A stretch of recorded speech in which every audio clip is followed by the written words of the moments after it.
Bus കണ്ടിണ്ടാവാ. Bus ഞാൻ കണ്ടടാ. ഞമ്മളിപ്പോ കോഴിക്കോട് നിന്ന് വയനാട് റൂട്ടില് കൽപ്പറ്റ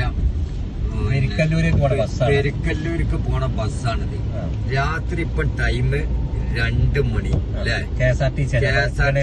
ഗണേഷ് കുമാറിന്റെ KSRTC ബസ്സാണിത്. ഇതിന്റെ ബാക്കിലൊരു ബ്രേക്ക് ചവിട്ടിയാ പോലും ഞമ്മക്ക് ഇത് ചവിട്ടിക്കണെന്ന് അറിയാനുള്ള ഒരു ലൈറ്റ് പോലും അയിമലില്ല. ഗവൺമെന്റ് ഗണേഷ് കുമാർ വലിയ നിയമം കൊണ്ടുവരാണ്. ഡ്രൈവിംഗ് ടെസ്റ്റ് കട്ടച്ച് വലിപ്പിച്ചണം, കയറ്റത്ത് കൊണ്ടുപോയി വലിപ്പിച്ചണം. ഈ ഗണേഷ് കുമാർ കാണേണ്ടതൊക്കെ ഈ ജാതി ഒരു ബസ് കാട്ടുകൂടെ പോണ ബസ്സാണിത്. ഇപ്പൊ കൽപ്പറ്റ ടൗണിക്ക് എത്താനായി. ഈ ബസ്സിന് ഒരു സംഗതിയില്ല. ബ്രേക്ക് ചവിട്ടിയാ ബ്രേക്ക് ഇല്ല, ഇൻഡിക്കേറ്റർ ഇല്ല. ഇപ്പൊ ഞങ്ങൾ ചുരം കേറി പോരുമ്പോ ചുരത്തുമലുണ്ട് ഒരു KSRTC റോങ് കൂടെ കേറി ഒരു കാറുകാരനെ കുത്തിയിട്ട് പാവങ്ങൾ നുഴൊളിച്ചിക്കാണ്.